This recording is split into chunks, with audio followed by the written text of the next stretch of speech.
আমি আপনাদেরকে আজকে 15টা পয়েন্ট বলবো ইনশাআল্লাহ, বেশি বড় বড় করে না, জাস্ট সংক্ষিপ্ত করে 15টা পয়েন্ট। এই পয়েন্টগুলো আমাদেরকে রমাজানের আগেই নিজের মাথায় ঢুকাইতে হবে, পাক্কা নিয়াত করতে হবে আল্লাহ পাক যেন আমাকেও তৌফিক দেন, আপনাদের সবাইকে তৌফিক দান করেন। রমাজানের প্রস্তুতি নাম্বার 1, আমার সাথে বলেন, রমাজানের প্রস্তুতি নাম্বার 1 হচ্ছে যত দুনিয়াবি কাজ আছে সেই কাজগুলোকে কমিয়ে ফেলবো। দুনিয়াবি কাজগুলো কি করব, মানে দুনিয়াবি যত কাজ, যত ব্যস্ততা যা আছে এগুলোকে কমায় নিয়ে আসবো, যাতে রমজান মাসে আমাকে বেশি বাইরে দুনিয়াবি প্রয়োজনে বাইরে বের হইতে না হয়, মানে বেশি ব্যস্ততা আমাকে দুনিয়ার জন্য না করতে হয়। মনে করেন যে আপনি চাইলে এখন যদি সামর্থ্য থাকে রমাদান এবং ঈদের বাজার করে রাখতে পারেন, কারণ লাইলাতুল কদর নষ্ট করে ঈদের বাজার, রমজানের অনেক রুহানিয়াত নষ্ট করে দেয় দুনিয়াবি বাজার ঘাট, তাই না? সবার সামর্থ্য হয় না, কিন্তু বড় বড় যে বিষয়গুলো আছে, বড় বড় খাবার, মৌলিক খাবার, এগুলো আপনি 2 মাসের জন্য বাসায় রাখতে পারেন যদি সামর্থ্য থাকে। সামর্থ্য নাই তাহলে সেটা আলাদা বিষয়। মোট কথা এটা শুধু একটা বিষয় বোঝাচ্ছি না, দুনিয়াবি যত ব্যস্ততা এগুলোকে কমায় রমাজানের জন্য প্রিপারেশন নিতে হবে। আল্লাহ পাক আমাদেরকে সবাইকে রমাদানের জন্য প্রিপারেশন নেওয়ার তৌফিক দান করেন। এটা হলো মনস্তাত্ত্বিক প্রিপারেশন, যে রমাদান আসতেছে, আমি শাবান মাসেই আমি আমার কাজগুলো গোছাই নিব যাতে রমজানে আমি ফারেক থাকি ইবাদতের জন্য। বুদ্ধিমানের কাজ না এটা, আল্লাহ পাক তৌফিক দান করেন, আমিন। 2 নম্বর হচ্ছে ভাই, রমাজানের আমরা সবাই 30টা সওম রাখবো বলে নিয়াত করি, আল্লাহ পাক তৌফিক দান করেন, আমিন। কিন্তু এখানে একটা কথা, 2 নম্বরটা হচ্ছে রোজা রাখার মতো রোজা রাখতে হবে। কি বললাম বলেন? রোজা রাখার মতো রাখতে হবে। এটা কেন বললাম, কেন বললেন ভাই? উত্তর দিচ্ছিস। উপোস থাকা, না খেয়ে থাকা আর সওম রাখা এক জিনিস নয়। পানি ছেড়ে দেওয়া, খাবার ছেড়ে দেওয়া আর ইসলামী সওম এক জিনিস নয়।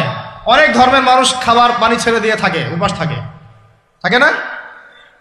হাদিসের মধ্যে নবীজি বলেছেন যে ব্যক্তি রোজা রেখে অন্যায় কাজ ছাড়তে পারলো না, মানে আল্লাহর মাসিয়াত ছাড়তে পারলো না, এই যে কাবায়ের ফাওয়াহিশ এগুলো ছাড়তে পারলো না, অশ্লীলতা ছাড়তে পারলো না, মিথ্যা ছাড়তে পারলো না, বেহায়াপনা ছাড়তে পারলো না, তার না খেয়ে থাকায়, পানি না পান করায় আল্লাহর কিচ্ছু যায় আসে না। আর রোজার বিষয় বুঝলাম, রোজা কাকে বলে ভাই? মানে রোজা মানে হচ্ছে আমি আল্লাহ পাকের সমস্ত নিষেধ ছেড়ে দিব। কি করব? আল্লাহর সমস্ত নিষেধ। রোজা থেকেছি, পানি খাচ্ছি না, খাবার খাচ্ছি না, কার ভয়ে? গোসল করার সময় 1 ঢোক পানি খেলে কে দেখবে? এই চেতনা তখন কাজ করে না? চুপ করে 1 লোকমা ভাত খেলে কে দেখবে? কেউ দেখবে? আল্লাহ ছাড়া কেউ দেখবে? কেউ দেখবে না। তারপর আপনি খান না কেন? কারণ আপনি অনুভব করেন যে আল্লাহ পাক আমাকে দেখছেন। এটাই হলো ইহসান। এটার নাম কি? ইহসান। এটাই বলা হচ্ছে হাদিসে জিবরিলের মধ্যে, আনতা আবুদুল্লাহ কাআন্নাকা তারাহ, তুমি এমন ভাবে আল্লাহর ইবাদত করো যেন তুমি আল্লাহকে দেখতে পাচ্ছ। ওয়া ইল্লাম তাকুন তারাহু, তুমি যদি আল্লাহকে দেখতে না পারো জেনে রাখো ফাইন্নাহু ইয়ারাক, আল্লাহ পাক তোমাকে দেখছেন। এটাকে বলে আল্লাহ কনসিয়াসনেস বা ইহসান বা তাকওয়া। আর তাকওয়া হাহুনা, তাকওয়া কোথায়? এখানে। আপনি সওমের আয়াতটা পড়েন, কুতিবা আলাইকুমুস সিয়াম কামা কুতিবা আলাল লাযিনা মিন ক্বাবলিকুম লাআল্লাকুম কি তাত্তাকুন, তোমাদের উপর সওমকে ফরজ করা হয়েছে ঠিক যেমন করে আগের উম্মতদের উপরেও করা হয়েছিল। উদ্দেশ্য হচ্ছে লাআল্লাকুম তাত্তাকুন, যাতে করে তোমরা তাকওয়া অবলম্বন করতে পারো। তাকওয়া মানে আল্লাহ কনসিয়াসনেস, এই যে আমি খাচ্ছি না, পান করতেছি না, আমি বিশ্বাস করি আল্লাহ আমাকে দেখতেছেন, এই তো। সেই বান্দা কেমন করে রমজান চলে গেলেই বেনামাজি থাকতে পারে? রমজান চলে গেলে কি আল্লাহ তাকে আর দেখে না? সেই বান্দা কিভাবে সুদ খায়, তখন কি আল্লাহ তাকে দেখে না? সেই বান্দা, একই বান্দা কিভাবে জেনা করতে পারে? মেয়েকে নিয়ে কেমন করে বাইকে ঘুরতে পারে? কেমন করে গায়রা মাহরামের সাথে আমরা করতে পারি, ফ্রি মিক্সিং করতে পারি? কেমন করে সে সমকামিতার দিকে ধাবিত হতে পারে? কেমন করে সে জুয়া খেলতে পারে? কেমন করে সে মাদক খাইতে পারে? কেমন করে সে আল্লাহ দ্রোহী আইন বাস্তবায়ন করতে পারে? যদি সে এই চেতনা থাকে যে আল্লাহ আমাকে দেখছেন, এই চেতনাটাকে বদ্ধমূল করার জন্যই রমাজান আসে। বলেন সুবহানাল্লাহ। আমি কি বুঝাতে পারলাম রোজা রাখার উদ্দেশ্যটা কি? ওই জিনিসটাকেই আমাদের ভিতরে ইনস্টল করাই হলো উদ্দেশ্য। লাআল্লাকুম, আমার সাথে বলেন লাআল্লাকুম তাত্তাকুন। তাকওয়া কি কিনতে পাওয়া যায় বাজারে? এই যে আল্লাহ পাক আমাকে দেখছেন, আমি খাবো না, আল্লাহ আমাকে দেখছেন, আমি পান করতে পারবো না, আমার রেস্ট্রিকশন আছে, পিপাসায় গলা ফেটে যাচ্ছে একেবারে রোদের মধ্যে, তাও খাচ্ছি না কেন? কার ভয়ে? ওইটাই জীবনের সব ক্ষেত্রে বাস্তবায়ন করার জন্যই রমজান আসে। বুঝতে পারি নাই মনে হয়? ওই চেতনাটাই, একই চেতনাটাই জীবনের সবগুলো কাজে বাস্তবায়ন করার জন্য কি আসে? রমাদানের 6 মাস। আমরা শুধু রোজার ফজিলত নিয়ে বয়ান করি, রোজা রাখলে 70 গুণ নাকি হবে না, 70 গুণ হবে, 700 গুণ বাড়াই দিবে। মূল কথা ফজিলত তো ফজিলত পাবোই, মূল কথা এইটা, তাকেও অবলম্বন করতে হবে। আল্লাহ পাক আমাদেরকে তৌফিক দান করেন। কয়টা বলছি বলেন ভাই? 2টা মনে থাকবে। 1, দুনিয়াবি কাজ কমায় ফেলা। 2, কি রোজা রাখার মতো রাখা। 3 নাম্বার হচ্ছে, এটা আমার নিজস্ব একটা পরামর্শ আর কি। 3 নাম্বার হচ্ছে রোজা রাখার জন্য আমাদের সাহারি করতে হয়, ইফতার করতে হয়। এই তো আল্লাহর ওয়াস্তে সাহারি এবং ইফতারে মুসলমানের মতো খাবার খাবেন, জানোয়ারের মতো খাবার খাবেন না। সাহারি এবং ইফতার এই দুটোতে কি খাবেন? মুসলমানের, মুমিনের মতো খাবার খাবেন, জানোয়ারের মতো খাবার খাবেন না। আল্লাহ পাক বোঝার তৌফিক দান করেন। মানে আমরা কিন্তু সাহারিতে কি করি জানেন? 7 পেট খাই। কয় পেট? নবীজি বলেছেন খাবে পেটের 1 ভাগ খাবার, 1 ভাগ পানি, 1 ভাগ, আবার বলি 1 ভাগ খাবার, 1 ভাগ পানি, 1 ভাগ। কার পেট খালি আছে এখন খাওয়ার সময়? খাওয়ার টেবিলে আমাদের ওস্তাদরা বলেন যে মুসলিম উম্মাহ, আমাদের ওস্তাদরা বলেন যে মুসলিম উম্মাহ খাবার টেবিলে হেরে গেছে, সে কখনো জিহাদের মাঠে জিততে পারবে না। বুঝতে পারেন নাই? বুঝতে পারলাম না মনে হয়। যারা খাবারের টেবিলেই হেরে গেছে, এখানেই তো আপনি সুন্নাহ মাফিক খাইতে পারতেছেন না, প্রবৃত্তির কাছে হেরে গেলেন, গপ গপ গপ গপ করে খাচ্ছি 7 পেট ভর্তি করে। এখানে তো খাবারের সামনেই হেরে গেলাম, প্রবৃত্তির সামনে। সে আবার কাফেরদের সাথে জিতবে কেমনে? জিতবে আগে নিজের প্রবৃত্তির উপর জিহাদে তো জিততে হবে। আমার মন চাচ্ছে যে না করি, করবো না, এটার নাম জিহাদ, এটাও জিহাদ। মন চাচ্ছে সুদ খাই একটু, খাবো না, এটার নাম কি? জিহাদ। মন চাচ্ছে নামাজ না পড়ি, ঘুমায় থাকি, মন চাচ্ছে না, মন বলতেছে ঘুমাই ঘুমাই ঘুমাই, কিন্তু নামাজ পড়তে হবে। এই যে উঠলাম, ওযু করলাম, গেলাম, এর নাম কি? এটাও এক প্রকার কি, বরং নফসের সাথে জিহাদটা অনেক বড় জিহাদ বলা হয়েছে, বলা হয় নাই? এটা মানুষকে শক্ত করবে। একটা মেয়ে সাথে প্রেম করতে মন চায়, করবো না, ওকে দেখবো না, যাবো না কাছে, এটা শক্ত থাকার নাম কি? এটা মনে নফসের সাথে কি বুঝেন? আল্লাহ পাক আমাদেরকে নফস শক্ত করার তৌফিক দান করেন। তো ভাই, খাবার ইফতারেও এভাবে 7 পেট খাবেন না, সারিতেও খাবো না, ওয়াদা করি তো ইনশাল্লাহ। শোনেন, পরিমিত খাবেন, পুষ্টিকর খাবার খাবেন, পরিমিত খাবেন কিন্তু পুষ্টিকর খাবার খাবেন, তাহলে যথেষ্ট হবে ইনশাল্লাহ। আর এখনকার যে খাবার, এদের বেশিরভাগই ভেজাল। যত বেশি খাবো তত দ্রুত অসুস্থ হব। তো এই যে আমরা দিন দিন যে দুর্বল হয়ে যাচ্ছি, বুঝতে পারতেছেন না আপনারা? এটা দিন দিন যে আমরা আগের জেনারেশনের মতো শক্ত না। আমাদের দাদারা, তার দাদারা যেরকম স্ট্রং ছিলেন, আমাদের ইয়াংরাও কিন্তু অত স্ট্রং না। একটা ইয়াং ছেলেকে আপনি এখন 50 বছরের একজন মুরব্বীর সাথে পাঞ্জা লাগায় দেন, পারবে না, ওই চাচাই জিতবে। এটার কারণ হচ্ছে ভেজাল খাবার, ভেজাল পরিবেশ, ভেজাল সবকিছু। আমরা যা খাচ্ছি বেশিরভাগই বিষ। আর আল্লাহর কসম, এগুলো মনিটর করার দায়িত্ব সরকারের, এগুলো মনিটর করার দায়িত্ব প্রশাসনের। এদেরকে মোবাইল কোর্টের আওতায় নিয়ে এসে একদম 1 বছরের জন্য ঢুকাইতে ভিতরে। আইনের সঠিক প্রয়োগ হলে এমনি সিধা হয়ে যাবে। বাঙালিদেরকে শুধু মিষ্টি মিষ্টি কথা বলে কাজ হবে না, মাঝে মাঝে কঠিন শাসন লাগে। বড় বড় কান্ট্রিগুলো আপনারা দেখে আসেন, মনে করেন রাস্তায় ড্রাইভিংয়ের সীমা দেওয়া আছে 100 কিলো, ওরা যদি 110, 120 চালায়, কেউ কিচ্ছু বলবে না, কোনো ট্রাফিক পুলিশও নাই। মোবাইলে একটা মেসেজ চলে আসবে যে তোমার এই 1500 রিয়াল, 2000 রিয়াল জরিমানা করা হয়েছে। দিবানা ড্রাইভিং লাইসেন্স বাতিল, ওটা বাতিল তো হবেই, 6 মাসের জন্য জেল খাটবা। বাপ বাপ করে টাকা দিয়ে আসবে, টাকা না দিলেও আর ভয়ে চালাবে না, বাবারে বাবা একবার 1500 রিয়াল খাইছি, আবার খাওয়া যাবে। আইন শুধু থাকলে হয় না, আইনের একদম কঠোর বাস্তবায়ন থাকতে হবে। এই জিনিসটা যদি থাকে, দেখবেন সমাজ ঠিক হয়ে গেছে ইনশাআল্লাহ। আল্লাহ পাক আমাদের সবাইকে কথাটা মন থেকে বোঝার তৌফিক দান করেন। আমরা কি কারো শত্রু? আমরা সবার শুভাকাঙ্ক্ষী। যদি এই জিনিসটা শক্তভাবে বাস্তবায়ন করা যায়, দেখবেন খাবারের ভেজাল এমনি বন্ধ হয়ে গেছে। মানুষকে মেরে ফেলতেছে খাবার দিয়ে, 3 দিনের বাসি তেল দিয়ে রান্না করছে, বললো একদম টাটকা রান্না, খেয়ে ফেলে। এই যে কোলেস্টেরল বেড়ে গেল, ক্যান্সার হচ্ছে। গরু ইঞ্জেকশন দিয়ে ফুলায় ফাবায় মোটা তাজা করে ফেলা যাবে, করে নাই? কি অবস্থা মানুষের বুদ্ধি! চালের মধ্যে এটা মিশাচ্ছে, ডালের মধ্যে ওইটা মিশাচ্ছে, পানির মধ্যে কি মিশাই দিচ্ছে, ড্রেনের পানি বলতেছে মিনারেল ওয়াটার। হ্যাঁ, ডাব খাবেন, ডাবের পানি আগে ইঞ্জেকশন দিয়ে বের করে ফেলাইছে, আগে খাই ফেলছে, অল্প একটু বাকি আছে, ওটার দাম হাঁকাচ্ছে 150 টাকা। নিচ থেকে উপর পর্যন্ত আমাদের সমাজে খালি প্রতারণা চলতেছে। এই কারণে আমাদের উপর থেকে আল্লাহর রহমত দিন দিন উঠে যাচ্ছে। আমাদেরকে সতর্ক হওয়া উচিত, আমাদেরকে সৎ হওয়া উচিত। সৎ হইতে পয়সা লাগে না, সৎ হইতে পয়সা লাগে। সবাই যার যার জায়গা থেকে ভালো হয়ে যায়, কিচ্ছু করা লাগবে না ইনশাআল্লাহ। আপনি মাদক খায়েন না, কেউ জোর করে মাদক খাওয়াবে? আপনি নিজে সুদ খায়েন না, কেউ জোর করে সুদ খাওয়াবে? এখানে কেউ মাদকের দোকান দিল, আমরা খাই না, ও দোকান নিয়ে চলতে পারবে না? টামটোপলা বাঁধে চলে যাবে, কি করবে? চাইতে বাধ্য সে। আমরা খাইলে সে ব্যবসা করবে। আল্লাহর ওয়াস্তে আমরা কোনো রকম প্রতারণার কাছেও যাব না, হারামের কাছেও যাব না, এবং অন্যকে আমরা প্রতারিত করবো না ইনশাআল্লাহ। বাজার মার্কেটে একটা অনেক জটিল বিষয়। রমজান মাস আসলেই দেখবেন দাম বাড়া শুরু হয়েছে। এখনই অসাধু ব্যবসায়ী যারা, ওরা রিস্টোর করে ফেলাইছে, ওরা আবার সিন্ডিকেট করে ফেলবে যে এই দামের বাইরে যাবে না। তখন আবার দেখবেন যে সরকার বিপাকে পড়ে গেছে, দাম আর কন্ট্রোল করতে পারতেছে না, তখন ভর্তুকি দেওয়া লাগতেছে, আবার ওদেরকে আইনে আনা লাগতেছে। মানে আমরা নিজেরাই ঠিক নাই। কারা ঠিক নাই? আমরা নিজেরাই ঠিক নাই। এই কারণেই তো আমরা মানে আমাদের সমাজের উপর থেকে আল্লাহ পাকের রহমত বরকতটা উঠে যাচ্ছে দিন দিন। আপনি দেখে নিয়েন যে পণ্যের দাম এখন 200 টাকা, রমজান মাস আসলে দেখবেন 250 টাকা 300 টাকা বাড়াই দিচ্ছে। এটা ব্যবসায়ীরা করবে, অনেক অসাধু ব্যবসায়ী করবে, এটা অনেকেই করবে, এখনো চলতেছে। আমাদের বাংলাদেশে এমন কিছু নাই যেটা উৎপন্ন হয় না।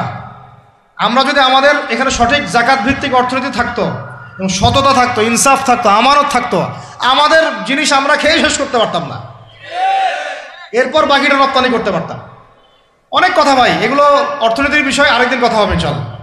রমজানে আসছি যেহেতু, এতটুকু নসিহত করি। 3 নাম্বার, যে ভাই আমরা এমনভাবে খাবো না যে খাওয়ার মনে হয় জানোয়ারের খাওয়া। ঠিক আছে ভাই, পুষ্টিকর খাবার খাবো, কিন্তু পরিমাণে কম। কম বলতে কি একবারে কম না, আপনার প্রয়োজন অনুযায়ী 3 ভাগ করে, 1 ভাগ খাবার, 1 ভাগ পানি, 1 ভাগ ফাঁকা, সুন্নাহ অনুযায়ী। আল্লাহ পাক তৌফিক দান করেন, আমিন। 4 নাম্বার হচ্ছে রমাদান মাস মানেই কোরআন। রমাদান মাস মানে কি? এই রমজানে আমরা সবাই বেশি থেকে বেশি কোরআন তেলাওয়াত করবো ইনশাআল্লাহ। কারা কারা পারি হাত তুলি, আলহামদুলিল্লাহ, হাত নামান। সবাই পারেন কোরআন তেলাওয়াত? মাশাআল্লাহ মাশাআল্লাহ। এটাই তো চাই, বাংলাদেশের ঘরে ঘরে প্রত্যেক ব্যক্তি যেন কোরআন তেলাওয়াত করা জানে, এটাই তো আমরা চাই। এমন যদি হয় যে 100% মানুষ কোরআন তেলাওয়াত করতে পারে, 16 কোটি মুসলিম, দিন কায়েম হয়ে যাবে ইনশাআল্লাহ। ইনশাআল্লাহ ভিতরে কাজগুলো করেন, আল্লাহ পাক তৌফিক দান করেন। তো ভাই, কোরআন আমরা রমজানে বেশি থেকে বেশি পড়বো ইনশাআল্লাহ ভাই, ঠিক আছে? যারা পারি না, একটা লিমিট ফিক্স করি, কমপক্ষে দিনে 1 পারা, দিনে কমপক্ষে 1 পারা, তাহলে 30 দিনে 1 খতম হবে। ওকে, আরও বেশি পারি 2 পারা, তাহলে 2 খতম হবে। আরও বেশি পারি 3 পারা। এমন আমাদের ইমামদের যুগে, আমাদের 4 ইমামদের যুগে, সলফে সালেহিনদের যুগে প্রতিদিনই 1টা করে খতম দিতেন তারা।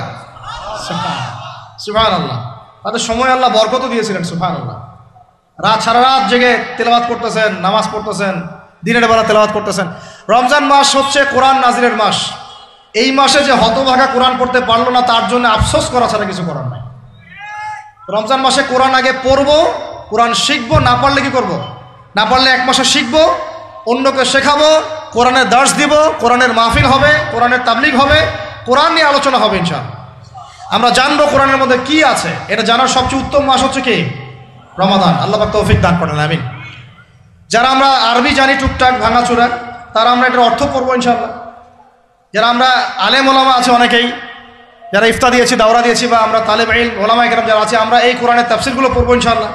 মানে কোরআনময় রমাদান, কোরআনময় কি? এবং চেষ্টা করবেন, আমার খুব ইচ্ছা হয় যদি আল্লাহ পাক আমাকে ক্ষমতা দিতেন, তৌফিক দিতেন, আমার ইচ্ছা হয় যে রমজান মাসে বাংলাদেশের যত মসজিদ আছে সমস্ত মসজিদে কোরআন শিক্ষা ফ্রি হয়ে যাবে ইনশাআল্লাহ। ভালো উদ্যোগ না?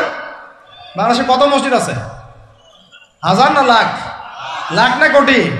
হয়তো কোটি কোটি মসজিদ থাকতে পারে। প্রত্যেকটা মসজিদে যদি বিনামূল্যে কোরআন শিক্ষা কার্যক্রম করা যেত রমজান মাসে, 1 মাসে আপনি দেখতেন প্রায় মিনিমাম 5 কোটি মানুষকে কোরআন শেখানো যেত। তাও হাতে কলমে, তাও কি হাতে কলমে, বই দেওয়া হতো ফ্রি, আর ওই যারা টিচার ক্লাস নেবে ওদেরকে বেতন দিব, ভাতা দিব সরকার থেকে। দেওয়া যায় না? দেওয়া যায় না? আচ্ছা, যদি গভর্নমেন্ট নাও দেয়, আপনারা জাকাত থেকে দিতে পারেন, সদকা থেকে দিতে পারেন, পারেন না? নিজেদের পকেট থেকে দিতে পারেন, নিজের ব্যবসা থেকে দিতে পারেন, এলাকা ভিত্তিক দিতে পারেন, কত উৎস আছে না? যদি এভাবে প্রত্যেকটা মসজিদ থেকে কোরআন শিক্ষা কার্যক্রম চালু করা হয় রমজান মাসে, আমরা দোয়া করি আল্লাহ পাক যেন এই কথাটা পৌঁছে দেন উপরের লেভেলে, এবং তারা উদ্যোগ নেয়। জানি না উদ্যোগ নেবে কিনা, আমাদের দায়িত্ব পৌঁছে দিলাম। তো অ্যাটলিস্ট যদি সবগুলো মসজিদে নাও হয়, প্রত্যেকটা এলাকায় যদি একটা করে মসজিদও হয়, তবুও দেখবেন কয়েক কোটি মানুষকে কোরআন শেখানো যাবে ইনশাআল্লাহ। কোরআন ছাড়া এই জাতিকে আপনি ফিরাতে পারবেন না। কোরআন ছাড়া এই যুবকদেরকে মাদক থেকে ফেরানো যাবে না। কোরআন ছাড়া এই যুবকদেরকে জেনা থেকে ফেরানো যাবে না। এই টিকটক প্রজন্ম হয়ে এরা নষ্ট হয়ে গেছে, শেষ হয়ে গেছে। বাংলাদেশে আশঙ্কাজনক হারে এখন সমকামিতা বাড়তেছে, আশঙ্কাজনক হারে এখন জেনা, ব্যভিচার, পরকী এগুলো বেড়ে গেছে। মাদক দ্রব্যের কি ছয়লাভ, এই যে গুন্ডামি, মাস্তানি, ছিনতাই কারা করতেছে? যারা ইয়াং ছেলে পেলে এরা করতেছে। এদেরকে ফিরাইতে হইলে কোরআন ছাড়া কোনো গতি নাই। আইয়ামে জাহেলিয়াতের সেই মানুষগুলো কোরআনের আলোয় শ্রেষ্ঠ মানুষে পরিণত হয়েছে। কথা বুঝতে পারেন নাই? আইয়ামে জাহেলিয়াতের সেই মানুষগুলা যারা একসময় নিজের মেয়েকে দাফন করেছিল জীবন্ত। ইন্না লিল্লাহি ওয়া ইন্না ইলাইহি রাজিউন। চিন্তা করা যায়? আপনি আপনার মেয়েকে দাফন করতে পারবেন জীবন্ত? পারবেন? বলেন। এরকম মানুষ যারা এই কাজ করেছিল তারা কোরআনের সংস্পর্শে এসে সোনার মানুষে পরিণত হয়েছে। এই কিতাব আল্লাহ পাক নাজিল করেছেন ওই ঘরের উপরে উঠিয়ে রাখার জন্য না, মাঝে মাঝে বের করবো, ধুলা মুছবো, চুমু খাবো, রেখে দিব, এই জন্য না। বাবা মারা গেছে, খুললাম, পড়লাম, সব বক্সায় দিলাম, এই জন্য না। শুধু এই কিতাব আল্লাহ পাক নাজিল করেছেন যারা আমরা হৃদয়ে ধারণ করি। কোথায় ধারণ করি? তো হৃদয়ে ধারণ করবো তো তখনই যখন আমি বেশি তেলাওয়াত করব, বেশি বেশি পড়বো, সবাইকে পড়াবো, শেখাবো। আল্লাহ পাক আমাদের সবাইকে কোরআনের বিপ্লব ঘটানোর তৌফিক দান করেন, আমিন। তো প্রিয় ভাইরা, 4 নম্বর কাজ, কোরআন শিখবো, পড়বো, শেখাবো, দর্শ দিব। কোরআনের একদম বিপ্লব। রমজান মাসে ইনশাল্লাহ কোরআনময় রমাদান হবে ইনশাল্লাহ। রমজান মাসে অন্য কোনো বইও পড়ার দরকার নেই প্রয়োজনে। কোরআন পড়েন, হাদিস পড়েন আর কোরআন পড়েন। কোরআন এবং হাদিস, অন্য কোনো বই, বিষয়ভিত্তিক বই পড়ার দরকার নাই। আর অ্যাটলিস্ট 1 মাস আপনি না পড়েন। এরপরে আসি 5 নাম্বার, একটু বড় হয়ে যাচ্ছে যদিও, আমি সংক্ষিপ্ত করে গোছাচ্ছি, শোনেন। 5 নাম্বার হচ্ছে রমাদান মাসে, একটু ধৈর্য ধরেন। রমাদান মাসে আমরা ফরজ ইবাদতগুলোকে সর্বোচ্চ গুরুত্ব দিব ইনশাআল্লাহ। যেমন সবার আগে কি? সালাত। এই একটাই পথ, সালাত। সালাত নাই, ইসলাম নাই। সালাত নাই, সে ব্যক্তি মুসলিম না। সোজা কথা শোনেন, সালাত অস্বীকার করে সে ব্যক্তি মুসলিম না। নবীজি বলছেন, মান তারাকা সালাতান মুতাআম্মিদান ফাকাদ কাফারা। কেউ যদি ইচ্ছা করে সালাতকে অস্বীকার করে, ছেড়ে দেয়, সে ব্যক্তি কি হয়? কাফারা, কুফরি করে। সালাত না পড়ার কারণে ইমামগণ বলেছেন তাকে মুসলমানদের কবরস্থানে দাফনও করবা না। কোন ইমাম বলেছেন তাকে জানাজাও দিবা না।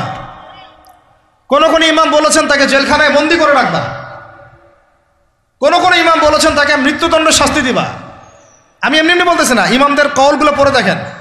নামাজ না পড়াটা যেমন তেমন পাপ না তো, ইচ্ছা হইলে পড়লাম, ইচ্ছা হইলে পড়লাম না, এমন না। যারা নামাজি তারাও যদি নামাজে সচেতন না হয়, তাদের জন্যও শাস্তি আছে, নাউযুবিল্লাহ। ফাওয়াইলুল লিল মুসাল্লিন আল্লাযীনা হুম আন সালাতিহিম সাহুন আল্লাযীনা হুম ইউরাউনা ওয়া ইয়ামনাউনাল মাউন। এখানে বলা হচ্ছে মুসল্লিদের জন্য দুর্ভোগ, যে মুসল্লিরা নামাজ সম্পর্কে গাফেল, উদাসীন। আবার যারা মানুষকে দেখানোর জন্য নামাজ পড়ে এবং এই যে ছোটখাটো সাহায্য করতে অস্বীকৃতি জানায়, সূরা মাউন পড়েন, তাহলে মুসল্লিদের জন্য গাফেলতির যদি শাস্তি হয়, তাহলে যারা পড়ে না ওদের কি হবে বলেন? ওই সূরাটা কি জানি নাম, মুজাম্মিল না মুদ্দাসির? হাফেজে কোরআন কে আছে? মা সালাকাকুম ফি সাকার। জাহান্নামে যখন ঢুকানো হবে, এই ফেরেশতারা জিজ্ঞাসা করবে, কিসে তোমাদেরকে জাহান্নামে নিয়ে আসলো? কি পাপ করছিলা? তারা বলবে, তখন তারা বলবে ক্বালু, তারা বলবে, ওই জাহান্নামীরা বলবে, লাম নাকু মিনাল মুসাল্লিন। কি বলবে তারা? লাম নাকু মিনাল মুসাল্লিন, আমরা মুসল্লি ছিলাম না, আমরা নামাজ পড়তাম না। তাহলে বেনামাজির পরিণতি কি বলেন? জাহান্নাম। ওয়ালাম নাকু নুতঈমুল মিসকিন, আর আমরা মিসকিনদেরকে খাবার দিতাম না। সুবহানাল্লাহ। আল্লাহ পাক আমাদেরকে সালাত আদায় করার তৌফিক দান করেন। রমাদান মাসে শক্ত করে নামাজ ধরবেন ইনশাআল্লাহ, আল্লাহ পাক তৌফিক দান করেন। 5 ওয়াক্ত নামাজ চেষ্টা করব জামাতে পড়ার জন্য। যদি জামাত ছুটেও যায় তাও পরে জামাত করে নেবেন, সেটাও না পড়েন অ্যাটলিস্ট বাসায় পড়বেন। রাজি আছেন? এই যুবকরা কি হলো, বসো বসো, অল্প সময় বসেন। আরে আপনাদের চেয়ে আমার তারা বেশি, আমি 4 ঘন্টা সফর করে আসছি, আবার 4 ঘন্টা সফর করতে হবে আমাকে। আপনারা তো এখান থেকে বাসায় চলে যাবেন, যার বাসা। এত ব্যস্ত কেন? বসেন। এখন কথা হচ্ছে যে নামাজের সাথে আরো অনেক ফরজ আছে না? যেমন পর্দা কি ফরজ না? ফরজ না? যাকাত ফরজ না? ফরজ না? তারপরে আল্লাহ পাকের আনুগত্য করা, এটা ফরজ না? ফরজ না? রাসূলের আনুগত্য, তাওহীদ ফরজ না? সুন্নত। তো এই জিনিসগুলো, ফরজগুলোকে শক্ত করে ধরবো ইনশাআল্লাহ। রাজি আছেন? তাহলে 4 নম্বর হচ্ছে রমজান, এটা কি 5 নম্বর না? 5 নম্বর রমজান মাসে ফরজ ইবাদতগুলোতে সর্বোচ্চ গুরুত্ব দিব ইনশাআল্লাহ। রাজি? 6 নম্বর হচ্ছে, এটা কত 6 বলছি? 5। 6 নম্বর হচ্ছে ফরজের পাশাপাশি সুন্নত এবং নফলের পাবন্দি। ফরজের পাশাপাশি সুন্নত এবং নফলের পাবন্দি মানে দেখেন, ফরজ নামাজের আগে পিছে অনেক নামাজ আছে না সুন্নত? দৈনিক 12 রাকাত সুন্নত যে ব্যক্তি পড়বে তার জন্য জান্নাতে ঘর নির্মাণ করা হবে। কোন 12 রাকাত? ফজরের আগে 2, ফজরের আগে, জোহরের আগে 4, তারপরে 2, তারপরে মাগরিবের পরে, এশার পরে, মোট কত হইল? 12। এই 12 রাকাত নামাজ যে ব্যক্তি দৈনিক পড়বে তার জন্য জান্নাতে ঘর নির্মাণ করা হবে ইনশাআল্লাহ। তো রমজান ছাড়া এগুলো ধরার উত্তম কোনো সময় আছে? অনেক সময় মিস হয়ে যায়, রমজানে যেন ধরি আমরা, আল্লাহ পাক তৌফিক দান করেন। এর পাশাপাশি দেখেন দৈনন্দিন অনেক সুন্নতের আমল আছে না? বিভিন্ন কাজের দোয়া, মাসনুন দোয়া, জিকির আজকার, এগুলো আছে না? এই প্রত্যেকটা কাজকে শক্ত করে আঁকড়ে ধরবো ইনশাআল্লাহ, আল্লাহ পাক তৌফিক দান করেন। আমিন। যে কাজটা করবেন তার আগে জেনে নেবেন ওই কাজটা কিভাবে করলে সুন্নত হবে। সকালে উঠে এক দৌড় দিয়ে বাথরুমে যাবেন না, উঠে আগে বসবেন, চোখ ঘষবেন, মুখ থেকে ঘুমের ভাব দূর করবেন, তারপরে বলবেন আলহামদুলিল্লাহ আল্লাযী আহইয়ানা বা'দা মা আমাতানা ওয়া ইলাইহিন নুশুর। তারপরে আপনি যাবেন আস্তে আস্তে বাথরুমে, বাম পা দিয়ে ঢুকলেন, ইস্তেঞ্জা করলেন, ডান পা দিয়ে বের হবেন। ঢোকার সময় দোয়া আছে, আল্লাহুম্মা ইন্নী আউযু বিকা মিনাল খুবসি ওয়াল খাবাইস। বের হওয়ার সময় আলহামদুলিল্লাহ আল্লাযী আযহাবা আনিল আযান ওয়া আফানি গুফরানাকা, দোয়া আছে। এগুলো সুন্নাহ মোতাবেক কাজ করবেন। বুঝাতে পারতেছি? কাপড় পরবেন, যে কোনো কাপড় পরবেন না। যে কাপড় যে সুন্নত নবী পরতেন সেই সুন্নত পরবেন। চেহারা নবীর মতো হতে হবে, ক্লিন শেপ চেহারা চলবে না, ক্লিন শেপ চেহারা চলবে না। অনেকে মনে করেন যে এটা তো ফরজ কিছু না, এত তাচ্ছিল্য করেন কেন? এটাকে শেভ করা মানে হলো নবীর সুন্নতকে জবাই করা। বুঝাতে পারি নাই? এক মুষ্টি রেখে কাটেন, সেটা আলাদা ইস্যু, আলাদা মাসআলা। কিন্তু পুরুষের চেহারায় দাড়ি থাকতেই হবে, মাস্ট বি। পোশাক আশাক থাকতেই হবে নবীর মতো। আমরা আমাদের সংস্কৃতি নিয়ে গর্বিত না? গর্বিত না? ইসলামিক সংস্কৃতি কোনো দেশ, জাতি, বর্ণ নির্দিষ্ট করে আছে না সবার জন্যে? আমাদের নবী কি আরবদের নবী না পুরো বিশ্বের নবী? তাহলে আমাদের নবীর সুন্নত কি শুধু আরবরা পালন করবেন, আমরা সবাই করব? এখন আমাদের সবার চেহারা নবীর সুন্নাহ অনুযায়ী হতে হবে। গোফ ছোট করতে হবে, দাড়ি লম্বা করতে হবে, পোশাক ঠিক করতে হবে, টাকনুর উপরে কাপড় পরতে হবে। এখন ছেলেরা পরে টাকনুর উপর কি, হ্যাঁ ছেলেরা পরে টাকনুর নিচে, আর মেয়েরা পরে কি উপরে। এরপরে বসে ছেলের সাথে বাইকে, দেখবেন হাঁটু পর্যন্ত দেখা যায়। বিষয়টা এমন না? এখন হুজুর আপনারাও দেখেন না? আমরা দেখি না, আপনারা দেখান। আমরা কি করি না?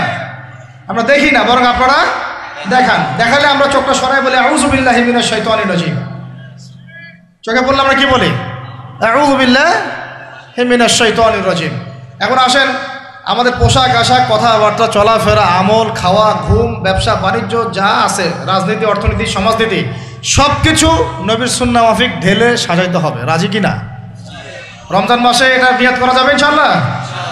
ইনশাআল্লাহ, আল্লাহ পাক তৌফিক দান করেন। আমিন। কয়টা বলছি ভাই? 6টা? 7টা? 6টা। 7 নম্বর আসেন ভাই। 7 নম্বর হচ্ছে আমরা কোনো অবস্থায় হারাম কোনো রিজিকে যাব না। রাজি? রোজা রাখতেছেন, ইবাদত করতেছেন, নামাজ পড়তেছেন, তারাবি পড়বেন, অনেক কিছু করবেন। এবার এদিকে রিজিকে সুদ, এদিকে রিজিকে ঘুষ, রিজিকে এখানে দুর্নীতি, এখানে করাপশন, এখানে মাপে কম দেওয়া, একটা ইবাদতও কবুল হবে না। হারাম রিজিক থাকলে বিশ্বাস করেন, আমি এমনি কথা বলতেছি না, নবী সাল্লাল্লাহু আলাইহি ওয়াসাল্লাম বলেছেন ইন্নাল্লাহা তাইয়্যিব লা ইউকবালু ইল্লা তাইয়্যিব, আল্লাহ পবিত্র, আল্লাহ পবিত্র ছাড়া গ্রহণ করেন না, কবুল করেন না। মুসাফিরের দোয়া আল্লাহ ফিরায় দেন না, সেই মুসাফির যদি হারাম খায় সেই দোয়াও কবুল হচ্ছে না। একজন মুসাফির হাত তুলে দোয়া করছিলেন, নবীজি বলছেন মাথায় ধুলা, গায়ের কাপড় ঠিক নাই, মুসাফির সেজদায় আল্লাহর কাছে দোয়া করছে, হাত তুলে দোয়া করছে, আল্লাহ আমাকে এইটা দাও, ওইটা দাও, ওইটা দাও, ইয়া রব্বি ইয়া রব্বি ইয়া রব্বি। নবীজি বলছেন এই ব্যক্তি যদিও মুসাফির, কিন্তু কিভাবে তার দোয়া কবুল হতে পারে? তার পানীয়টা হারাম, তার খাবারটা হারাম, তার পোশাকটা হারাম। যেতে পারছে ভাই? এমনিতে মুসাফিরের দোয়া কবুল হয়, তিন ব্যক্তির দোয়া আল্লাহ ফিরায় দেন না। কয় ব্যক্তি? এক নাম্বার হচ্ছে মুসাফির, দুই নাম্বার হচ্ছে কি সন্তানের জন্য পিতামাতার দোয়া, আর তিন নাম্বার কি মাজলুমের দোয়া। মাশাআল্লাহ, আপনারা জানেন ভালোই। মাজলুম মানে কি? যার উপর জুলুম করা হয়, যার উপর জুলুম করা হয়েছে। আমরা এখন কিন্তু সবাই মাজলুম, তাই না ভাই? পুরো মুসলিম উম্মাই এখন মাজলুম। ইনশাআল্লাহ এই অবস্থা থাকবে না। ইনশাআল্লাহ জালেম যেখানে জুলুম করবে পতন হবে, সমস্ত জালেমদের পতন বিশ্ব থেকে হবে ইনশাআল্লাহ। এটা সময়ের ব্যাপার। কিসের ব্যাপার? আল্লাহ পাক পরীক্ষা করছেন আমাদেরকে। ইসরায়েল সারা জীবন বোম মারতে থাকবে না ইনশাআল্লাহ তাআলা। ফিলিস্তিনের মা বোনরা এভাবে ধর্ষিত হবে না ইনশাআল্লাহ। একদিন ওই বাচ্চারা বড় হবে, ওরা যুদ্ধ করবে ইনশাআল্লাহ। এই ভাইরা যাদেরকে মারা হচ্ছে, এই লীলা খেলা চলবে না ইনশাআল্লাহ। ইনশাআল্লাহ তাআলা এই হাদিসের উপর বাস্তবায়ন হবে। কোন হাদিস? নবীজি বলেছেন লা তুকাতিলুন্নাল ইয়াহুদ, তোমরা অবশ্যই এই জালেম ইহুদিদের সাথে যুদ্ধ করবেই। ওয়ালা তাকতুলুন্নাহুম, তোমরা অবশ্যই এদেরকে হত্যা করবেই। এমনকি ওরা পাথরের পিছনে লুকালেও হাত্তা ইয়াকুলুল হাজার ওয়াশ শাজার, পাথর গাছ কথা বলা শুরু করবে। ইয়া মুসলিম, হে মুসলিম সৈন্য, ইন্না ওয়ারাইল ইয়াহুদ তাআল ফাকতুলহু, আমার পিছনে ইহুদি লুকিয়ে আছে, ভয়ে লুকাইছে, আসো একে হত্যা করো। কে বলবে? পাথর গাছ কথা বলবে। এটা গাল গল্প রূপ কথা না। এখন যা দেখতেছেন এগুলো চিরস্থায়ী নয়। কথা প্রসঙ্গে চলে আসলো, তিন ব্যক্তির দোয়া আল্লাহ পাক ফেরত দেন না, মাজলুম, সন্তানের জন্য পিতামাতার দোয়া এবং মুসাফিরের দোয়া। কিন্তু যদি রিজিক হারাম হয় তাহলে হবে না। তাহলে আমাদের নসিহত নাম্বার কত? এটা 7। আমরা কোনো অবস্থায় হারাম রিজিকে সম্পৃক্ত হব না। রোজা রেখে তো মোটেই না, এবং এটা চর্চা করব যাতে করে আমরা হারাম থেকে বেঁচে থাকতে পারি। ঠিক আছে ভাই? 8 নাম্বার হচ্ছে আমরা রমজান মাসে সবার জাকাতগুলো দিয়ে দিব ইনশাআল্লাহ। জাকাত যাদের ফরজ হয়েছে আল্লাহর রাস্তায় জাকাত দিয়ে দেন। জাকাত দিবেন না, এটাও জাহান্নামে যাওয়ার অন্যতম কারণ। ওই সম্পদগুলোকে এভাবে গলানো হবে, গলিয়ে মুখে, গালে, পার্শ্বদেশে, চামড়ায় লাগিয়ে দেওয়া হবে। নাউজুবিল্লাহ। সূরা তাওবায় আছে এটা। কোন সূরায়? তাওবায়। জাকাত দিতে হবে। কেউ যদি জাকাতকে অস্বীকার করে সে কাফের হয়ে যাবে। কেউ যদি জাকাতকে অস্বীকার করে কি হয়ে যাবে? কাফের হয়ে যাবে। কেউ যদি মনে করে নামাজ ফরজ, নামাজ মানি, জাকাত মানি না, কি হয়ে যাবে? কাফের হয়ে যাবে। এখন আমার কথা হচ্ছে, ইসলামী অর্থনীতির মূল ভিত্তি হচ্ছে জাকাত। জাকাত যদি ঠিকঠাক মতো দিতেন, বাংলাদেশে একটা দরিদ্র মানুষও খুঁজে পাওয়া যাইত না। এটা গাল গল্প না, এটাই বাস্তবতা। কিন্তু আমরা সেটা বাস্তবায়ন করতে পারি নাই, পারছি না। আমার কথা শোনেন ভাই, বাংলাদেশে এমন অনেক মানুষ আছে, হাজার হাজার, যাদের জাকাত যদি আপনি কালেক্ট করতে পারেন, সমাজে একটা দরিদ্র মানুষও খুঁজে পাওয়া যাবে না। এমন একজন মানুষের জাকাত দিয়ে আপনি একটা গ্রামের মানুষকে খাওয়াইতে পারবেন। মিলসের মালিক জাকাত দেয় না, গার্মেন্টসের মালিক অনেক জাকাত দেয় না, ফ্যাক্টরির মালিক জাকাত দেয় না, অনেকে কানাডায় বাড়ি ঘর করতেছেন, এখানে জাকাত দেন না। আছে না এরকম? জাকাত না দিলে ইসলামের খুঁটি থেকে নাম কাটা পড়ে গেল। ইসলামের ভিত্তি কয়টা? 5টা না? তাওহীদের পরে কি সালাত না? সালাতের পরেই কি যাকাত, তারপরে না রমাদান এবং হজ, তাই না বিষয়টা? আল্লাহ পাক আমাদেরকে ইসলামের এই 5টা পিলারের অন্যতম পিলার যাকাতের উপর আমল করার তৌফিক দান করেন। কয়টা বললাম ভাই? 8টা। 9 নাম্বার হচ্ছে যাকাত যাদের ফরজ হয় না। আচ্ছা, যাকাত সম্পর্কে 2টা কথা। যাকাত কিন্তু সোনারও যাকাত আসে, রূপারও যাকাত আসে, এই গবাদি পশুরও যাকাত আসে, আবার কৃষি জমিরও কিন্তু যাকাত আসে। কৃষি জমির ফসলের কি হয়? জাকাত আছে, ওটাকে ওসর বলা হয়। আমরা অনেকে এটা জানিও না। ওলামায়ে কেরামদের সাথে পরামর্শ করবেন, আপনার সম্পদের জাকাত আসছে কিনা এটা নিসাব পরিমাণ হলে বের করে ফেলতে হবে। আল্লাহ পাক আমাদেরকে জাকাতগুলো বের করার তৌফিক দান করেন। আচ্ছা, আর জাকাত দিবেন এমন জায়গায় যেখানে দিলে দিনের খেদমত হচ্ছে। ইন্নামা সাদাকাতু লিল ফুকারা ওয়াল মাসাকিন ওয়াল আমিলিনা আলাইহা ওয়াল মুআল্লাফাতি কুলুবুহুম, আয়াত আছে না, ওয়া ফির রিকাব, এটা সূরা তাওবায় আছে না? সূরা তাওবার 60 নম্বর আয়াত। কত নম্বর? 60। সূরা তাওবার কত নম্বর? এই সূরার 60 নম্বর আয়াতে জাকাতের 8টা খাত বর্ণিত আছে। এই যে কোনো খাতে আপনি দিতে পারেন, তবে আমার পরামর্শ দিনের রাস্তায় ফি সাবিলিল্লাহ এগুলোতে জাকাত দিলে ভালো হবে, আত্মীয়দেরকে দিলে ভালো হবে, মিসকিনদেরকে দিলে ভালো হবে ইনশাআল্লাহ। আল্লাহ পাক তৌফিক দান করে দেন। তো এটা হলো 8। 9 নম্বর হচ্ছে 9 না 8? 8 শেষ হলো, 9 নম্বর। 9 নম্বর, জাকাত ছাড়াও আমরা বেশি বেশি দান সদকা করবো ইনশাআল্লাহ। রমজানে বেশি বেশি সদকা করবেন, বেশি বেশি সদকা। মানে সদাকার এমন ক্ষমতা আছে যে আপনার তাকদিরে মনে করেন একটা বিপদ লেখা আছে, মনে করেন তাকদিরে একটা বিপদ আছে, আপনি এখানে সদকা করছেন, এই সদাকার ওসিলাতে আল্লাহ পাক আপনার এই বিপদটা দূর করে দিতে পারেন। একটা রোগ হয়েছে, বিপদে পড়ে গেছেন, এখন যদি গোপনে গোপনে সদকা করতে থাকেন এবং ওই ওসিলায় আল্লাহর কাছে দোয়া করেন যে আল্লাহ এই সদকার ওসিলায় আমার এই বিপদটা তুমি কাটায় দাও, আল্লাহ কাটাই দেবেন। সদকার এমন ক্ষমতা আছে, তবে এটা ঢাকঢোল পিটায় না, যত পারেন গোপনে গোপনে। হ্যাঁ, প্রকাশ্যেও দেওয়া যায়, গোপনে দেওয়া উত্তম, গোপনে দেওয়া কি উত্তম, প্রকাশ্যেও দেওয়া যাবে, কোনো সমস্যা নেই। আমরা সদাকা দিব, বেশি বেশি চেষ্টা করবো আত্মীয়র হক দেওয়ার, আত্মীয়দেরকে দেওয়ার জন্য। প্রতিবেশী, আমাদের সমাজের ইয়েতিম, আমাদের সমাজের বিধবা, আমাদের সমাজের মিসকিন, ভালো ভালো জায়গায় সদকা করবেন। ঢাকা শহরে দেখা যায় অনেক সময় আমরা গাড়ি দিয়ে যাই, গাড়ির সামনে গ্লাসে নক করে টাকা যাচ্ছে, আল্লাহর ওয়াস্তে কিছু দেন। কে জানি হাদিসটা ভিক্ষুকদেরকে শিখাইছে। কোন হাদিস জানেন? যে আল্লাহর ওয়াস্তে কারো কাছে কিছু চাইলে ফিরাইতে হয় না। আল্লাহর ওয়াস্তে যদি কেউ আপনার কাছে কিছু চায়, যে আল্লাহর ওয়াস্তে ভাই আপনার কাছে আমি 10টা টাকা চাচ্ছি, থাকলে দেন, তাহলে এটা ফিরাইতে হয় না। বেচারা আল্লাহর ওয়াস্তে চাইছে, আমি ফিরাবো কেন? আল্লাহর দোহাই দিছে। তো প্রত্যেকটা ভিক্ষুক দেখবেন চায় আল্লাহর ওয়াস্তে দেন, সেটা নিয়ে গাঁজা খাক আর কি করে করবো, আল্লাহর ওয়াস্তেই চাচ্ছে। অনেক সময় দেখা যায় অনেক ভিক্ষুকের ফ্ল্যাট আছে ঢাকায়, কি আছে, আর আমরা ভাড়া থাকি, যারা দেই তারা ভাড়া থাকি, হয় ভিক্ষুকের ফ্ল্যাট আছে। সুবহানাল্লাহ। তো প্রতারণা যুক্ত, বোঝার বুদ্ধি নাই কোথায় দিলে ভালো হবে, এই জন্যে বাছাই করে করে সদকা করবেন। দিনই খাতগুলোতে বেশি সদকা করবেন, আল্লাহ পাক তৌফিক দান করবেন। আর সবচেয়ে ভালো হয়, আমার পরামর্শ, সবচেয়ে ভালো হচ্ছে আত্মীয়দেরকে দিবেন। এখানে আপনি 2টা নেকি পাবেন। কয়টা? এক, আত্মীয়র হক রক্ষা করলেন, হক আদায় করলেন, তার নেকি, সদকা তো করলেন, এটার নেকি আছে। আবার আত্মীয়র সম্পর্ক বজায় রাখলেন, সুসম্পর্ক বজায় রাখলেন, এটা আরেকটা নেকি। আত্মীয়তার সম্পর্ক রক্ষা করা বিশাল ইবাদত।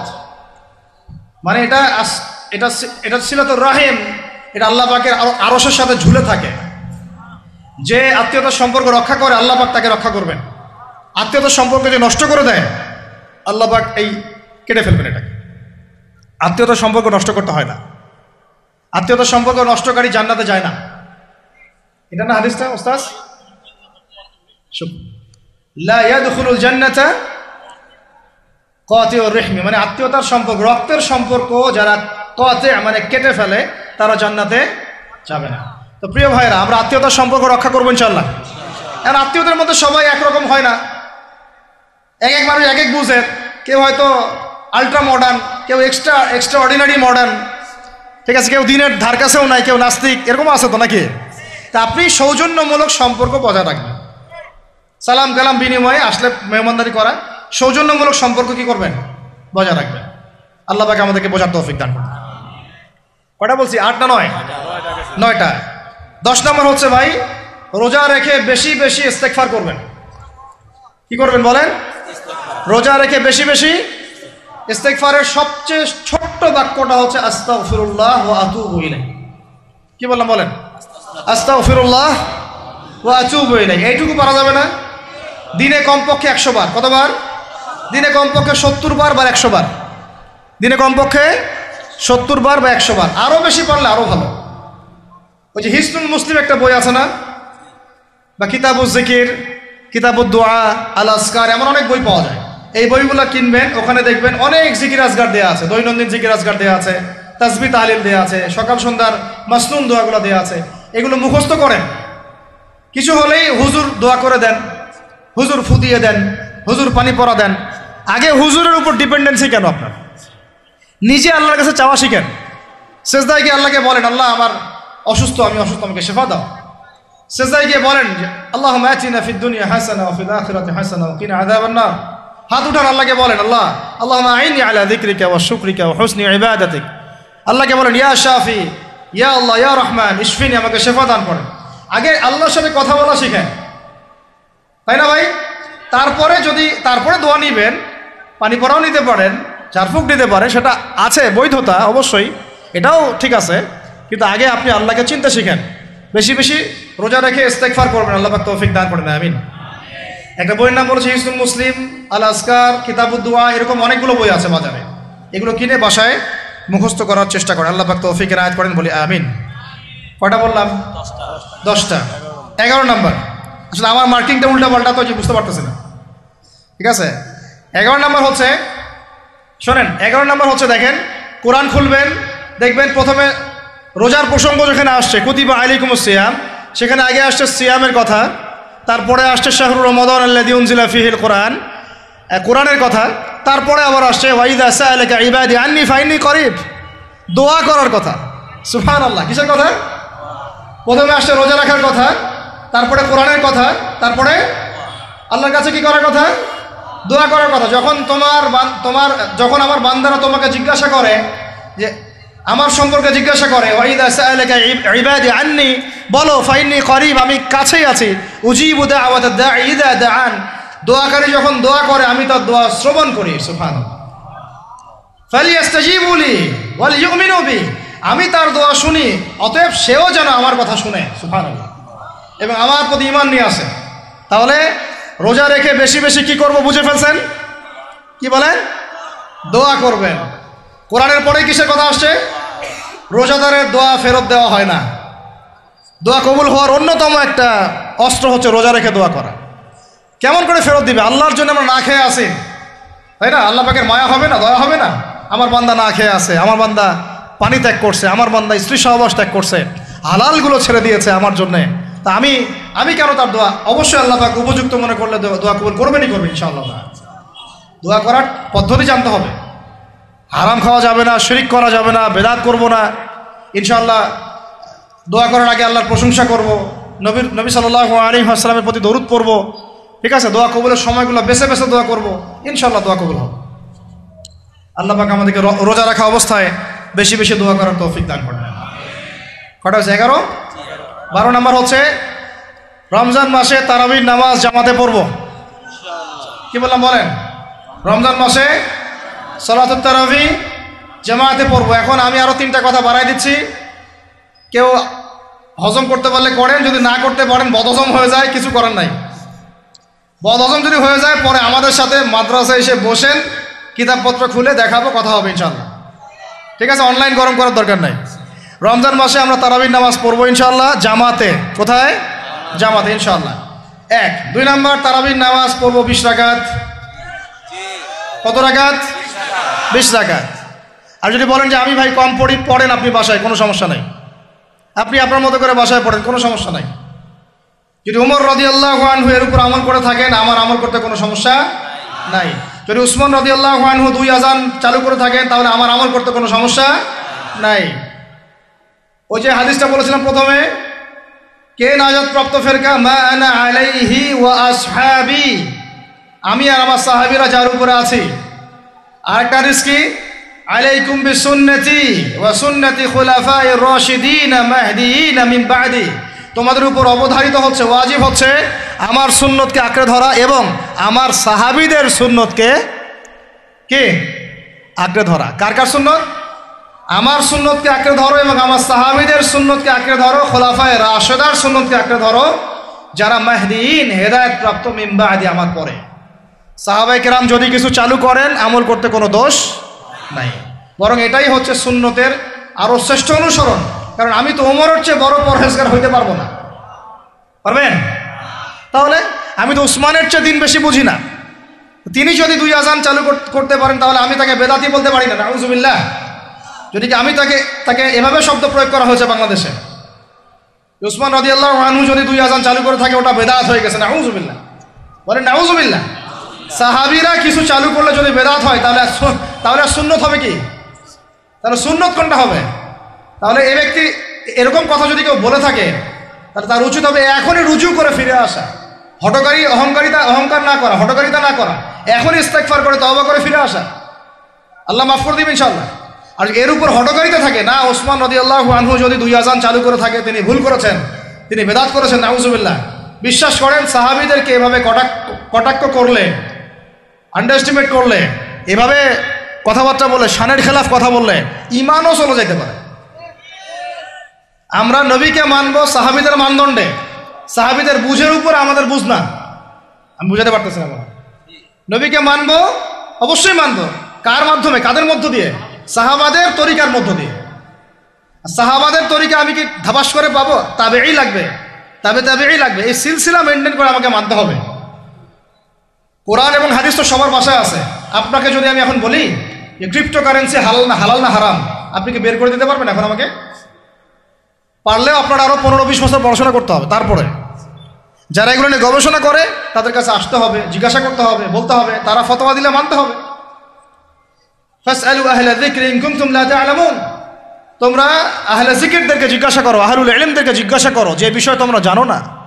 তাহলে আমাদের সমাজে এরকম অনেক ফিতনা চলতেছে, অনলাইনে এই ফিতনাগুলো অনেক বেশি। আর ইয়াং ছেলেপেলেরা এখন দিন শেখে অনলাইন থেকে। এরা দিন মাদ্রাসায় এসে শিখতেছে না। স্পেশালি যারা জেনারেল লাইন থেকে আসছেন তাদের সমস্যা আরও বেশি, এবং তারা অনেকে বিভ্রান্ত হয়ে যাচ্ছেন। তাই আমি রিকোয়েস্ট করব, কথা অন্যদিকে নিয়েন না। আমি আপনার দুশ্মন না, আমি আপনার বন্ধু, শুভাকাঙ্ক্ষী। আপনাদেরকে ওলামায়ে কেরামদের সোহবতে আইসা দিন শিখতে হবে। অ্যাপস থেকে দিন শিখবেন না। অ্যাপস থেকে একবারে হাদিসের রেফারেন্স পাইছি, বাস কাম সারা। জি না, ওই হাদিস তাহকিক করার ব্যাপার আছে, উসুলের ব্যাপার আছে, আসমা ও রিজালের ব্যাপার আছে, তাআলিলের ব্যাপার আছে, অনেক বিষয় আছে। একটা মাসালা ইসলামবাদ করতে হলে অনেকগুলো বিষয় একসাথে লাগে। আর অনলাইনে শায়েখ হওয়ার জন্য কিছু লাগে না, খালি পড়র করতে পারলেই হয়। অনলাইনে যে কোরআন তেলাওয়াতও করতে পারে না সেও শায়েখ হয়ে বসে আছে। শুধু শায়েখ না তো, মহাপণ্ডিত, সে পুরা ওলামায়ে দেওবন্দের সাথে একাই বাহাস করতে পারবে। এটাও বলছে যে আরে ওলামায়ে দেওবন্দ আর কি, সবগুলোকে ডাকো, সব ওলামায়ে দেওবন্দ এক পাশে বসবে, সে আরেক পাশে বসবে, ও বলে একাই যথেষ্ট। এটা মানসিক রোগী। এগুলো কি না মানসিক রোগী? তা মানসিক বিকারগ্রস্ততার থেকে দিন শেখার চাইতে আপনার দিন মাদ্রাসায় গিয়ে শেখা অনেক ভালো। মানসিক বিকারগ্রস্তদের থেকে দিন শেখা বাদ দিয়ে মাদ্রাসায় গিয়ে ওলামায়ে কেরামের সাথে পরামর্শ করে দিন শেখেন। আল্লাহ পাক তৌফিক দান করেন। ইয়াংদেরকে আমি বারবার এটা নসিহত করতেছি, ইয়াংরা অনেকে পাপিস্তায় চলে যান অনেক দিকে। ভাই ওলামায়ে কেরামের সোহবতে থাকেন, ইনশাল্লাহ আপনি সেফ অ্যান্ড সাউন্ড থাকবেন। তাদের মধ্যে যদি ইখতিলাফ যদি হয় কোনো মাসআলায়, এবং একাধিক মাসআলাও যদি প্রমাণিত হয়, দুইজন ভাই দুইটার উপর আমল করেন, কোনো সমস্যা নেই। বনু কুরাইজায় গিয়ে একদল আসল করেছেন রাদিয়াল্লাহু আনহুম আজমাইন, সাহাবীদের মধ্যে, আর একদল আসল পড়ে গিয়েছেন। নবীজিকে বলেছেন দুজনের মধ্যে অমুক ঠিক আর অমুক বেঠিক। দুজনকে বলেছেন তোমরা দুইজনে ঠিকের উপর আসো, সমস্যা। এরকম বুঝগত পার্থক্য থাকতে পারে, ইখতিলাফি মাসালা থাকতে পারে, ওইগুলোকে নিয়ে এভাবে সমাজকে বিচ্ছিন্ন করবেন না, বিভক্ত করবেন না। তো এখানে প্রমাণিত একটা চিরায়ত একটা আমল সলফে সালিহিন যুগ থেকে চলে আসছে। আমরা তারাবি জামাতে পড়বো ইনশাআল্লাহ, 2 সর্বোচ্চ সংখ্যায় পড়বো ইনশাআল্লাহ। আমরা 20 রাকাত পড়বো ইনশাআল্লাহ। আপনি যদি 8 রাকাত বা 12 রাকাত 14 রাকাত 15 রাকাত পড়তে চান পড়েন, কোনো সমস্যা নেই। আপনার সাথে আমি যুদ্ধ করতে যাবো না, এটা তো ফরজ না। ফরজ কি? যুদ্ধ করার দরকার নেই, পড়তেছে পড়ুক, সমস্যা নাই। আমরা 20 রাকাত পড়বো ইনশাআল্লাহ, সমস্যা আছে কোনো? কেউ যদি 20 রাকাতকে বেদাত বলে তখন সমস্যা হবে। যদি কেউ 20 রাকাতকে কি বলে? বেদাত বলে, তখন সমস্যা হবে। তখন বলবো যে মাদ্রাসায় আসেন, বসেন। মাদ্রাসা আসতে চায় না, অনলাইনে ভাস চায়, মাদ্রাসা আসতে চায় না। মাদ্রাসা আসলে বইপত্র তো পড়তে বলবো যে এই যে আরবি কিতাবটা পড়েন, পড়তে পারবে না। আমি তিনটা কথা বলেছি, জাস্ট কিচ্ছু করতে হবে না। বাহাসের 3টার যে কোনো একটা যদি করতে পারে আমরা হেরে গেছি। ওলামায়ে কেরাম বলবো আমরা সবাই হেরে গেছি। যে কোনো একটা মেশকাতের ক্লাসের কোনো হাদিসের কিতাব, বা দাওরা ক্লাসের কোনো হাদিসের কিতাব, যে কোনো একটা, ধরেন যে ফয়জুল কালাম বা কি হাদিসে আরবাঈন, অথবা ধরেন যে আল বুলুগুল মারাম মিন আদিল্লাতিল আহকাম, মিশকাতুল মাসাবি, এরকম কিছু কিতাব, রিয়াদুস সালিহিন, এরকম মূল জামাত মাসহাফগুলো আছে, নুসখাগুলা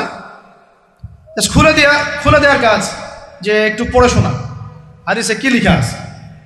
যদি পড়ে দিতে পারে, রিডিংটা পড়ে দিতে পারে, হেরে গেছে, আর লাগবে না কিছু করে, বাস এতটুকু। আর যদি বলে যে না এটা পারতেছি না, তা আরও সহজ করে দিচ্ছি, তাহলে আল্লাহর কিতাব খুলে দেয়া, আল্লাহর কিতাব খুলে যে কোনো একটা পৃষ্ঠা খুলে দিয়ে খালি বলবো যে এই পৃষ্ঠাটার একটু অর্থটা বলে শোনা। এই যে এই পৃষ্ঠাটার জাস্ট খুললাম, এটা কোন সূরা? সূরা কলম। ইন্না রাব্বাকা হুয়া আ'লামু বিমান দাল্লা আন সাবিলিহি ওয়া হুয়া আ'লামু বিল মুহতাদিন। এইভাবে ফালা তুতি'ল মুকাদ্দিবিন ওয়াদ্দু লাউ তুদহিনু ফায়ুদহিনুন, এখান থেকে শেষ পর্যন্ত ক্বালু ইয়া ওয়াইলানা ইন্না কুন্না তাগিন। জাস্ট এটা পড়ে অর্থটা বলেন কি লেখা আছে। যদি অর্থ বলতে পারে, হেরে গেছি, বাস, আর কিছু লাগবে না। এটাও যদি না পারে, তৃতীয় অপশন, লাস্ট, যে কোনো একটা পৃষ্ঠা খুলে বলবো যে ভাই, হে আমার দিনী ভাই, মুসলিম ভাই, শুধু এইটাকে রিডিংটা পড়ে শোনান, অর্থও করতে হবে না, সহি শুদ্ধভাবে। যদি পড়তে পারেন, হেরে গেছি, বাস। আর কিছু বলতে পারবো? আর কিছু বলার আছে? তো আমরা ওলামায়ে কেরামের সহমতে যেহেতু আসি, ওলামায়ে কেরামদের সম্মিলিত ফতোয়া, তারাবির সালাত কত রাকাত? 20 রাকাত। ব্যাস, পড়বো ইনশাল্লাহ। 1 নম্বর জামাতে পড়বো, তারপরে ইনশাল্লাহ আমরা 20 রাকাত পড়ার চেষ্টা করব। বাধ্যতামূলক না ভাই, আপনি চাইলে অল্প পরে চলেও যেতে পারেন। আপনি টায়ার্ড হয়ে গেছেন, 10 রাকাত পড়ছেন, 12 রাকাত পড়ছেন, বাসায় গিয়ে বাকিটা পড়বেন, বা পরে পড়বেন, বা পড়লেনও না, গোনা হবে না। কিন্তু একটা চিরায়ত, আপনি চিরায়ত একটা সুন্নাতকে বেদাত বলতে পারেন না। বেদাত বললে তখন আপনার সাথে বাহাস হবে। কি হবে? বাহাস হবে। আর 3 নম্বর কথা হচ্ছে, তারাবির সালাত আমরা খতমে তারাবি পড়বো ইনশাআল্লাহ, একদম খতমে তারাবি। এটা নিয়েও কিন্তু কথা উঠছে, খতমে তারাবি বেদাত। আরে ভাই, রমজান মাসে যদি কোরআন খতম না দেয়, কোন মাসে খতম দিবে? এখনো তো মক্কা মদিনায় আপনি দেখবেন কি হচ্ছে, খতমে তারাবি এখনো ওখানে হচ্ছে। ওখান থেকে জোরে আমিন নিয়ে আসতে পারেন, 20 টাকার তারাবি আনতে পারেন না? ওখান থেকে আপনি রফুল ইয়াদাইন নিয়ে আসতেছেন, ঠিক আছে, ওকে ফাইন, আমরা কোনো ঝগড়া করতেছি না, এটা আছে, দলিল আছে, আমল করুক, সমস্যা নাই। কিন্তু আপনি সেখান থেকে খতমে কোরআন নিয়ে আসতে পারতেছেন না। আমরা কিছু নিব না, এমন কেন হচ্ছে? কে বলছে যে তারা কোনো মাযহাব ফলো করে না? তারা হাম্বলি ফিকহ ফলো করে, চলে। তারা একটা নির্দিষ্ট, এবং 4 মাযহাবের 4টা ফিকহের ব্যাপারে তারা উদার। বড় বড় বিশ্ববিদ্যালয়গুলোতে 4টা মাযহাবের গভীর পড়াশোনা করানো হয়। এরপরে যদি কেউ মুস্তাহিদ হয়ে যায়, সে তখন ইজতিহাদ করে চলবে ইনশাআল্লাহ। কিন্তু ওই রকম দাবি কয়জন করতে পারে যে আমি মুস্তাহিদ হয়েছি? তো আল্লাহ পাক আমাদেরকে তৌফিক দান করেন, এগুলো কথা বোঝার তৌফিক দান করেন। এগুলো বলতে চাইনি, প্রসঙ্গ এসে গেল, বলে ফেললাম। এখন ভাই বলেছি, তারাবির নামাজ জামাতে খতমে তারাবি চেষ্টা করবো ইনশাআল্লাহ 20 রাকাত পড়ার। আল্লাহ পাক তৌফিক দান করে। কত বললাম ভাই? 12 আর 3টা 13, 14, 15। 13 হচ্ছে শেষ রাত্রেও কিছুটা সময় হলেও আল্লাহকে ডাকার চেষ্টা করেন, সুন্নত নফল কিছু পড়ার চেষ্টা করেন, দোয়া করেন, কিছু কোরআন তেলাওয়াত করেন। ওই সময় আল্লাহ পাকের রহমত নেমে আসে। আল্লাহ পাক আহ্বান করতে থাকেন, কে আছো আমার কাছে চাইবা, কে আছো আমাকে ডাকবা, কে আছো আমাকে আমার কাছে কিছু চাইবা, ডাকবা, ক্ষমা প্রার্থনা করবা, আমি তোমাকে ক্ষমা করে দিব, আমি তোমাকে যা চাও তাই দিব, আমি তোমার ডাকে সাড়া দিব। এইভাবে আল্লাহ পাক ফজর পর্যন্ত বলতে থাকেন। ইনশাআল্লাহ এটাকে কিয়ামুল লাইল করবেন, তাহাজ্জুদ পড়বেন।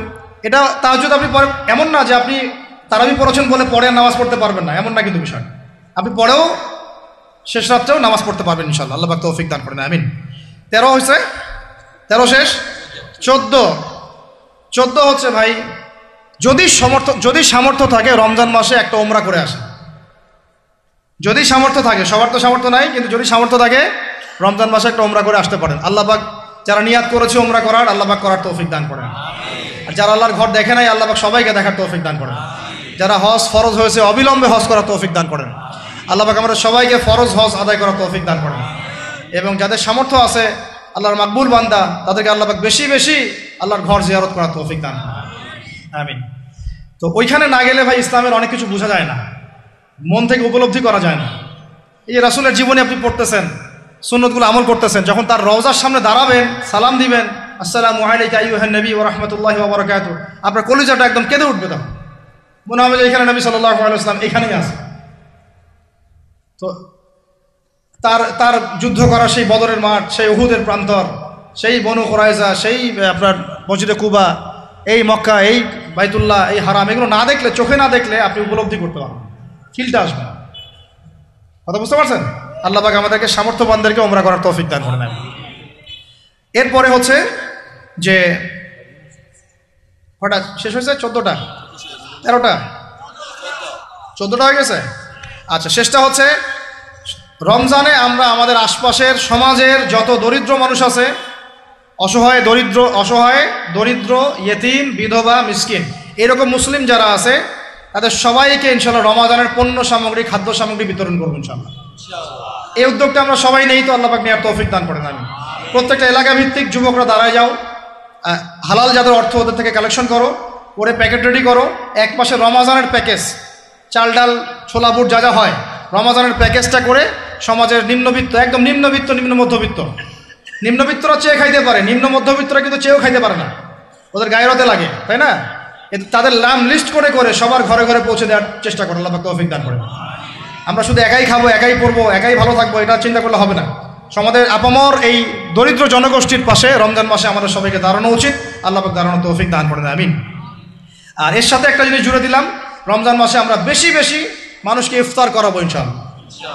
কারণ যাকে ইফতার করাবেন এই রোজাদারের রোজার নেকি আপনার আমলনামায় যুক্ত হয়ে যাবে ইনশাআল্লাহ। অতএব বেশি বেশি ইফতার করাবো এবং রমজান মাসে ইফতার বিতরণ প্রজেক্ট এবং প্যাকেজ আমরা রেডি করবো ইনশাআল্লাহ। এবং সমাজের সমস্ত দরিদ্র মানুষ, অসহায় মানুষ, ইয়েতিম বিধবা মিসকিন তাদের ঘরে ঘরে আমরা গিয়ে পৌঁছে দেবো ইনশাআল্লাহ। আল্লাহ পাক আমাদেরকে এই কাজগুলো করার তৌফিক দান করে দেন, আমিন। তো রমজান মাস কেন্দ্রিক এই 15টা নসিহত সবাই মনে রাখি, মাথায় রাখি, দিলের মধ্যে রাখি। আল্লাহ পাক আমাদের সবাইকে সুস্থতার সাথে রমজান মাসে এই কাজগুলো করার তৌফিক দান করেন, আমিন। আজকের মতো এখানে শেষ করছি। আকুলু কওলি হাযা আস্তাগফিরুল্লাহ লি ওয়া লাকুম ওয়া লিসাইরিল মুসলিমিন। বারাকাল্লাহু লানা ওয়া লাকুম বিল আয়াতিল হাকীম। ইন্নাহু তাআলা জাওয়াদুন কারীমুন ওয়া রাউফুর রহিম। সুবহানাকা আল্লাহুম্মা বিহামদিক আশহাদু আল্লা ইলাহা ইল্লা আনতা আস্তাগফিরুকা ওয়া আতুবু ইলাইক।